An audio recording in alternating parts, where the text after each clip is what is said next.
kulanti wacan oo wanaagsan dhammaanba akhyaarta hawada naga daawanaysay ku soo dhawaada barnaamijka rayga dadweynaha iyo Rama TV oo maanta si toos ah Hargeysa idinka imanaya. barnaamijkan waxa aanu ku marti qaadnay mid ka mid ah abwaanada afka Soomaaliga ku gabiya waa abwaan Ibraahim Maxamed Ibraahim oo ku magac dheer Rijaal. haddaba barnaamijkan rayga dadweynaha iyo Rama TV ee aanu ku soo casuunay abwaanka ugu horeyn abwaan waxaad ku soo dhawaadaa telefishinka caalamiga ah ee Rama TV. bismillaahir rahmaanir rahiim. awalan ilaahay baa mahad subhanahu wa ta'ala nabigiisa maxamed ashafan waan ku dhawahay barnaamijka rayga dadweynaha iyo telefishinka Rama TV adigana Mustafa ku mahadnaqaya. intaas kadib waxa aynu si toos ah u sii gadogalaynaa barnaamijkeeni rayga dadweynaha iyo Rama TV oo maanta si gaar ah aanu ugu soo casuunay abwaan Ibraahim Maxamed Ibraahim oo ku magac dheer Rijaal. barnaamijkeena sidoo kale waxa aynu ku soo qaadan doonaa noocyada kala duwan ee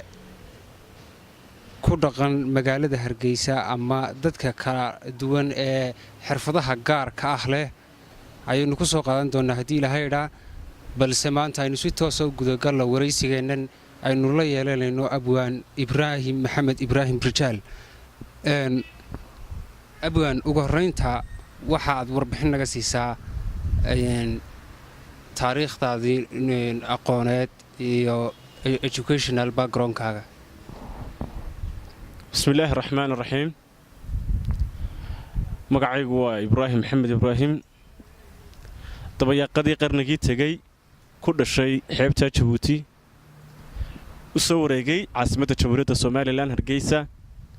waxbarashadiisii hoose dhexe sare ku qaatay Hargeysa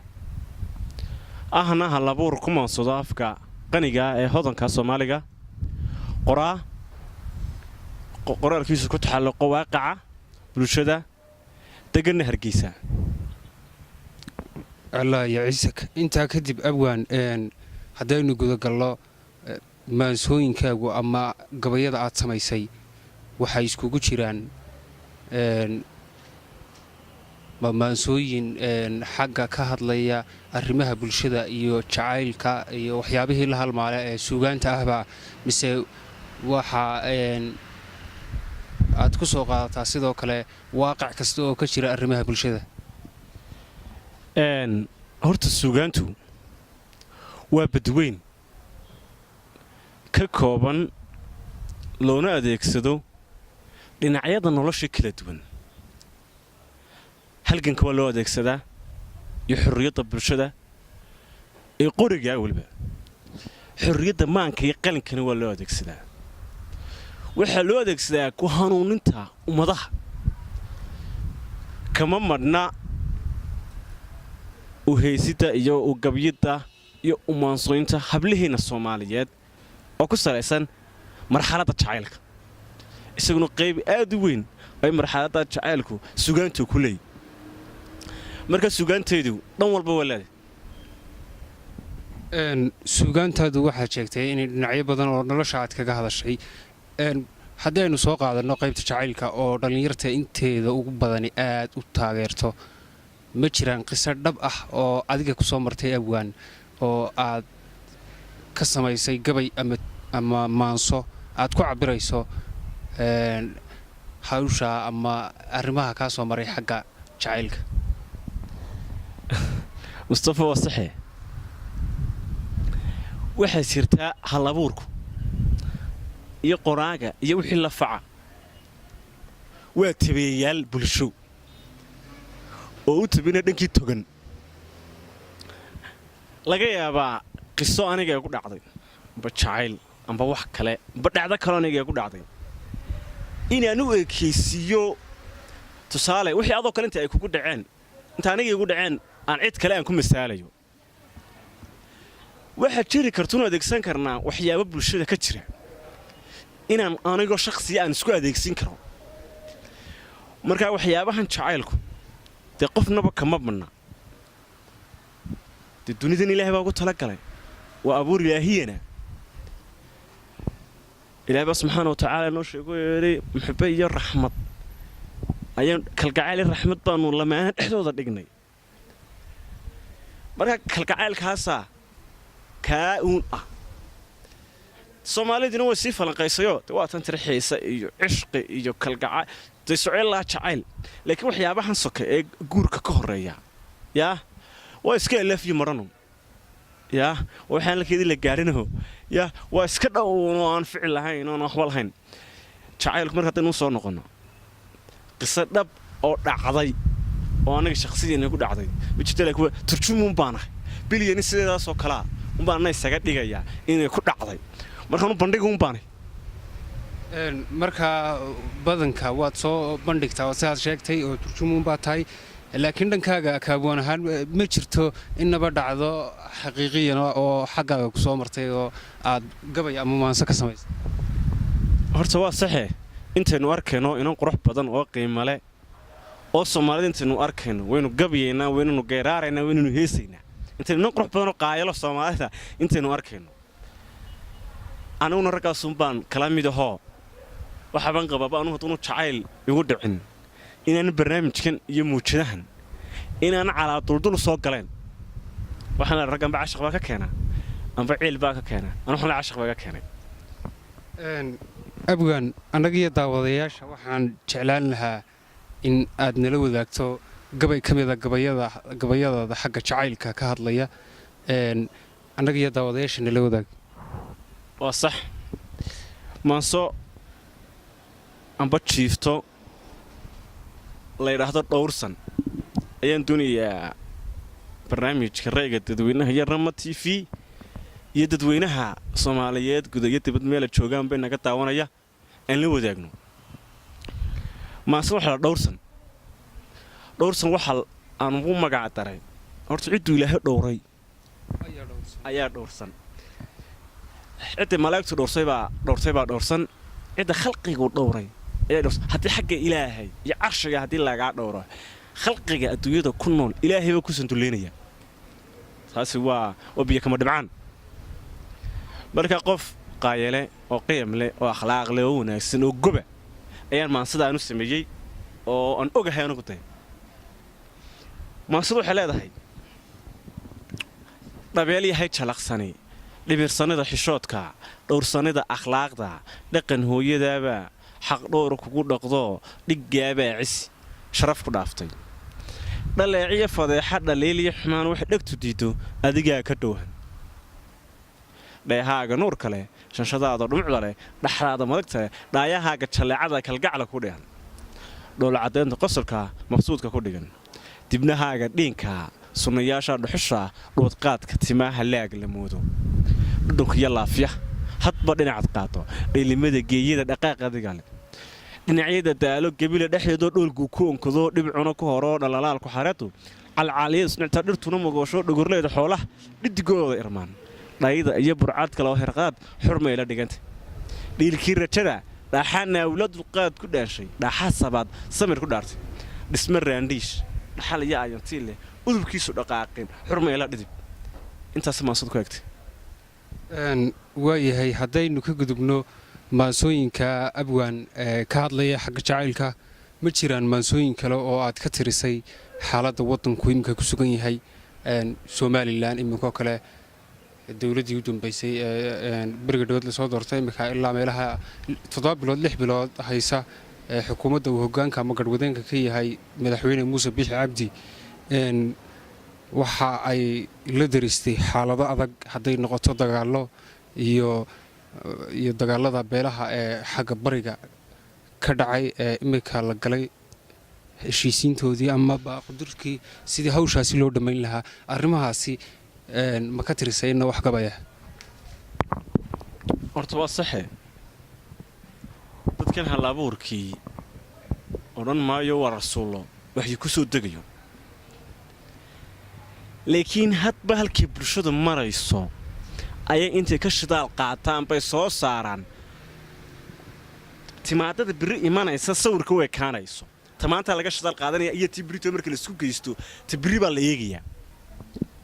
hirarkii qabyaaladeed ee ka cid doorashada ka hor ayaan sameeyay maansada tusmo waa doorashadii Somaliland soo martay inta ee ugu saameynta badneed waliba saameynta taban ee xun ee liidata ay lahayd waa doorasho ku lameen cunfi iyo kala fogaansho qulubiyeed oo bulsho kala irdhay oo cadaawad ku salaysan tahay waxaan arkay telefishinadii baan la socday warbaahintii baan la socday social media baan xarkaha goostay cid allaale cid marjac inoo noqota ayaan geerin way ilaa ma intuu ilaahay u naxariisto culimada dhaxalkii nabiga haysa iyo ciidankeena qaranka suldaan siyaasi hooyo aabo haween rag iyo dumar caruur iyo ciroole Somaliland badii baa la wada galay marka ma soo Somaliland maalintaas sameeyay barigaas aan sameeyay tuduciyo kamida maansada ayaa waxay lahayd hooyo bulshooy hadeer iyo maanta hirdankii doorashada hibilada loolamaya horaad garwadeen habeena leh hoggaanka ugu dhiibto misana haadaam haraato kubada tolima ku hodii codkaagiina horseedin hantaa qamar labaad uma tahaleesha labadii doorasho 2010kii Siiraayo lagu doortay iyo tigulaha deegaanka lagu doortay labaduba hadayna indhaha iska soo qaadeen reernimo ku salaysanayo marka maxsuulkii bariga noo soo baxayna tawanaga arkayno golihii deegaanka nin walba qabyaalad lagu soo doortay halkina dhigeen wadigoog dawladii Siiraaye qabyaalada iyo lagu raacay qurankana wadiga arkay halkina dhigteeno 7 sanadood godayna dhigeen oo gudiga dibadba leenaga soo xiray taas markaana ka tartar wadini oo la hawbal codkaagu marka labadii doorasho u dambeeyay markii madaxweyne Axmed Maxamed Maxamuud Siiraaye la doortay iyo tan dambe ee Muuse Bixi labadaba ma waxaad leedahay waxa lagu doortay hab qabyaladeed baynu leenahay midna ayna dhaamin tii Muuse iyo Faysal iyo Ciro winiga arkeenay wixii ka dhacay Somaliland waa qof cid inaga ma dhimat inama qofku Ilaahay dilayo waa halkeeda laakiin qof in dhayal inooga dhinto ma suubana qof kaliya jirbaan isku nahayba ya qof isaa'id inaga maaha qofkaas wada ma doonayno qof dhagax yar iyo rasaas yar oo maalaya iyo askar madax oo kaga dhufto ma wanaagsana tas team aan soo noqon 2017kii dhacday media hayba socoteenba waan media ba kala baxayba waa doorasho la isku abiyaad yartirsaday ayaa hayd maxsuulkiiba soo baxayna daweynagan tan noo soo baxday baynu arkaynay indha maxaynu saga qaadayna sallallahu alayhi aynu arkayna ma aynu dad iyo dunyaba aynu leednay marka tii umba hadda in la taagan qabyaaladii oo ka sii foolxun umba halkeeda taagan la leeyahay waryaalkeedina kaga celiya marka maasada doorashada ku saabsan ayaa mugaaga tiray 2017kii bishii 9aad baan jecelahay maansada ballinoogu yara dulmar maasada hubsiimo marka maansada tudciyo ugu dambeeya inkastoo aad u xafidsaneen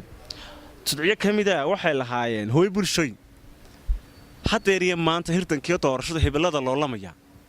horaad garwadeen habeena leh hoggaanka ugu dhiibto misana haadaam haraati kubada tolima ku hodee codkaagiina horseedin hantaa qamar labaad uma dan haleesha marka macnow tii horena qabyaalad baan isku raacinay iyo reernimo ayaa isku raacdeen tana bal qurxiyo ilaan distoor baynu dhigeen oo dimuqraadiyad baynu raacnay oo nidaam asxaab baynu raacnay in sida loogu kala fiilo ayaa aqliyadu ay noo sheegaysaa iyo waxaanu dhiganay waayahay abwaan haddii xagga siyaasadda aynu ka soo yara noqonno waxaa jirta oo kale xagga dhaqanka Soomaalida markaynu ka hadlayno dhaqanku waxa uu ka dhaxeeyaa dhammaan ummadda Soomaaliyeed oo dhan meel kasta joogaane xagga dhaqanka lafteeda abwaan ma ka tirisay gabayo xagga dhaqanka la xiriira hadday noqoto guubaabo iyo hadday noqoto gabayo kale oo aad kaga waramayso dhaqankeennii Soomaalidu sida uu ahaan jiray oo sax dhaqankeena iyo hidaheena iyo suugaanteena iyo fankeena Soomaali ay leedahay waxa weeye waa wax qaniya oo hodana oo qalil ma koobaana qoraallo iyo daraasad iyo macluumaad aan ka qoray ayaan mid iyo laba aynu soo qaadanaynaa xagga tiraabta suugaantii hore iyo suugaantan casriga farqa u dhaxeeya taalafteeda abwan waxaan doonayaa in aad ugu balbalaadhiso dhammaan bulshadan ama dhalinyartan dambe aan aadka u kala saarayn farqiga u dhaxeeya tixdii hore iyo tan dambe hadallada midda kale waxa loo kala saari jiray tix iyo tiraab lafteeda aad faahfaahin dheeraada naga siiso annaga iyo dhalinyarta dambe aan kala saarayn qaarkood aanay kala saarayn erayada hore iyo koon dambe ay iskaga dhexlaaqan yihiin waa saxe markii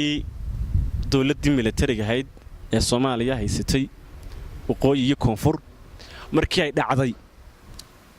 fankuna labadaas un buu intooda badan ku taxalaq Hargeysa Muqdisho buu fanku ahaa oo wadamada kale waa la haysay oo leeyahay gumaysiga markaa si toos ah ugama hoos bixin labadaas haystay fankii sugaanta Soomaalida qarnigii hore qarnigii tagayba marka dib dawladdaas ay burburtay dawladnimadu ma burburin waxyaabo badan oo bulshada lahayd baa burburtay waxa ku jira fankii iyo sugaantii Soomaalidu ay lahayd baa dhulka u dhacday markaas la badaqaysay waxa soo baxay kumanaan kun oo fanaaniin sheeganaya wax allaale wax ninkaas u dhiibay ku hees u leeyahay aan kala garanayn Soomaaliya xumana waxay tahay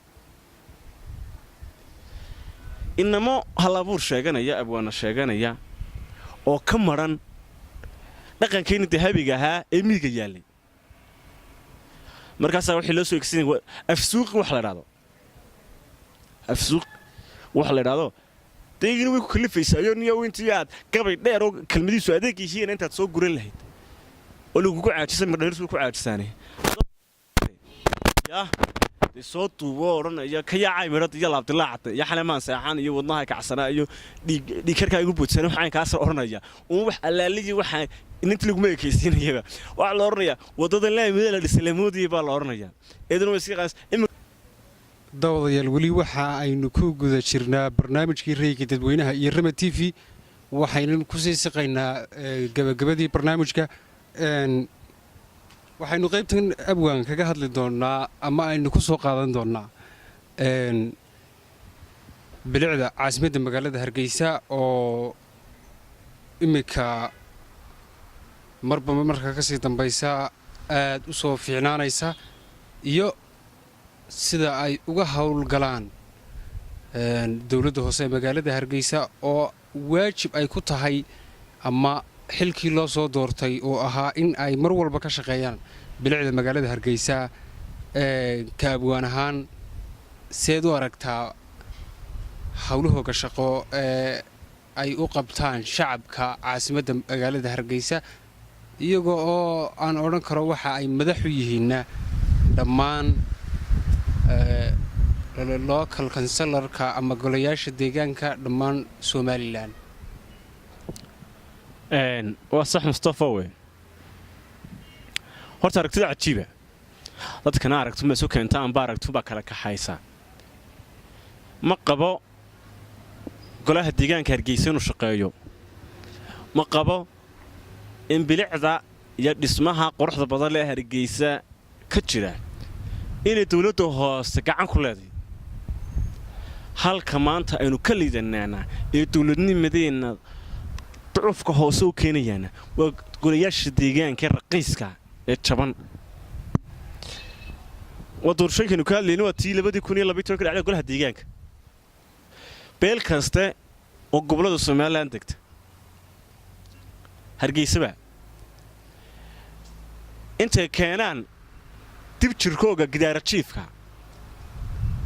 buriya ay hadda ku weydiinayaan wax barasho tayaalaanu doonaynaa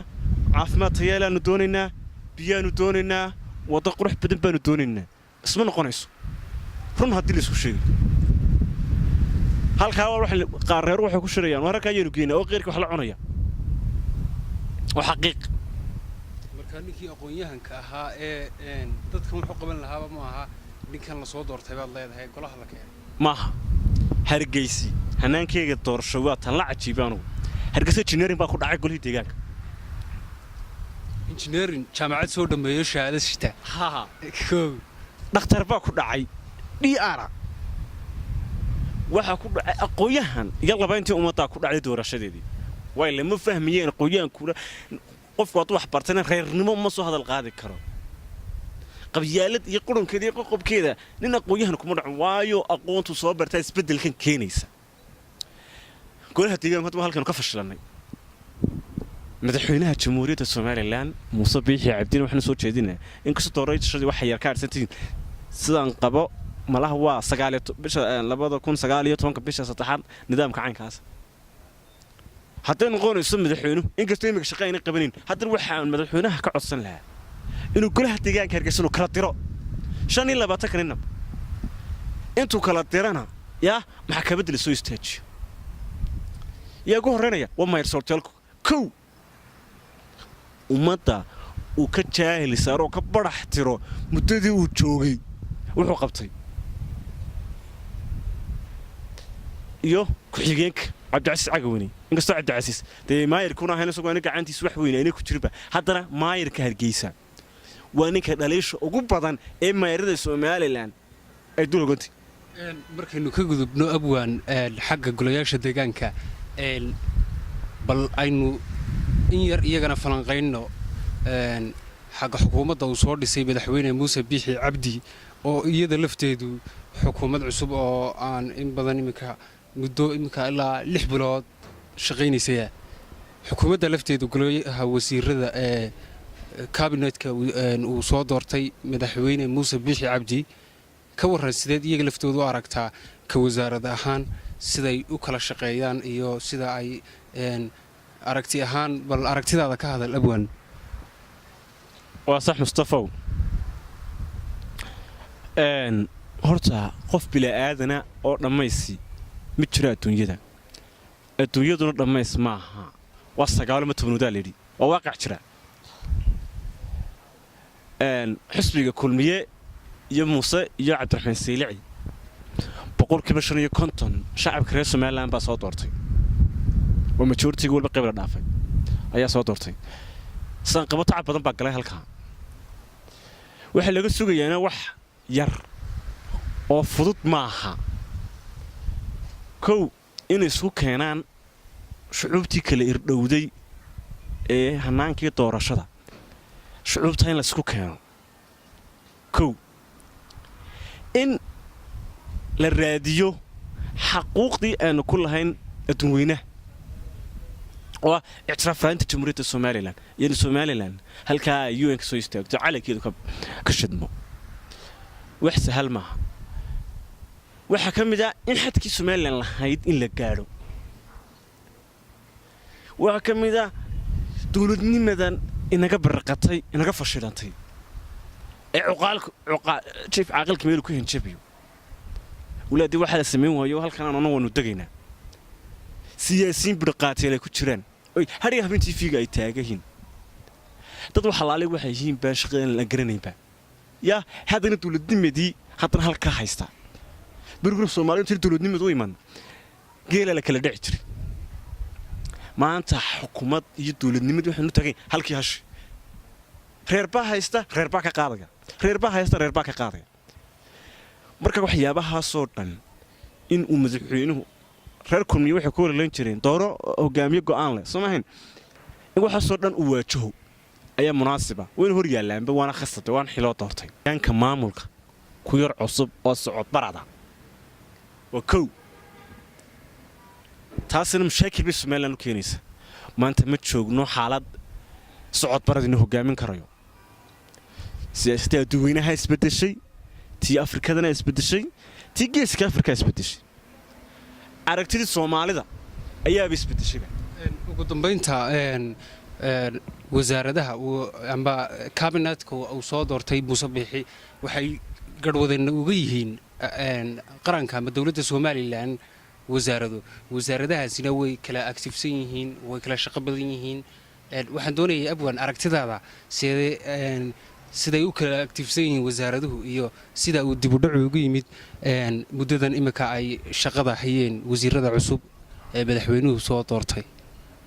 waa sax Mustafa weyn aruuxan oran karaa xukuumadda imika jirta dhan hadaynu ka eegno iyo Muuse soo xushay madaxweynuhu dhan wanaag baa kaga jira sideen qabay anigu in 59 wasaaradood oo shaqaynaynba in la samaysto 50 wasaaradood 50 wasiir leh 50 wasiir ku xigeen leh 50 agaasimayaal guud 50 wasiir dowlad leh wixii oo dhan sidaan qabaanku waa xeer nidaamyo sameeyay madaxweynuhu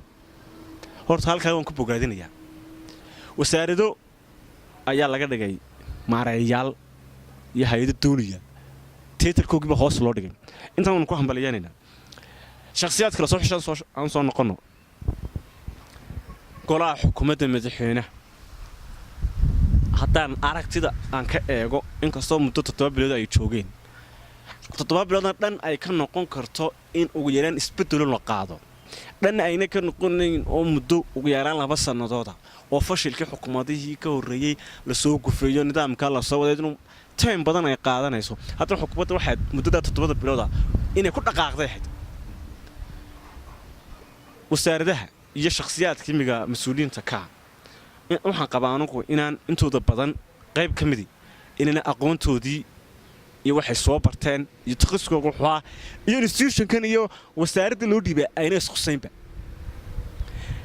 qaarna waxa ku jiraan qaar ayna age-ka gaarin baa ku jiraan in xilka ay noo qaadaanba oo wasiiraa ya de golaheena fadhiidka baarlamaanka inuu qabtay maalinteed oo ummadda ka qabto ku soo deenay golahan ayaguna ka dhimanay ee beesha joogo walkan ka dhimanay iyo golahan Saleebaan joogo ya waxyaabaha ka dhimanay waxyaabaha doonay inuu Muuse iyo madaxweynaheenu inuu jeega ku sameeyo kala hufo golihii guurtida oo 30 sano soo horyaal waxa aynu ku sii shaqeynaa gabagabadii barnaamijka sidaan idin sheegay ugu dambeynta abwaan Ibraahim Maxamed Ibraahim Rijaal ugu dambeynta fariinta aad u dirayso dhammaan ummadda Soomaaliyeed waxaan fariin u dirayaa dhammaan shucuubta Soomaaliyeed meel kasta ay joogaan oo leeyahay idinkaas horan Soomaaliyay wax duwal shisheeye oo dana gaarayda kale waxay kala fuquuqaanba idin kala guraanba ilaahay idinku iskeen baday idinka isku dhaqana idinka isku diina idinka isku mabda idinka isku midaba idinka suran shacabka reer Soomaaliland waxaan leeyahay ilaashada madax banaanidina iyo gobonimadiina iyo masiirkiina ummadeed ilaashada madaxweynaha Soomaaliland Muuse Biixi Cabdi waxaan leeyahay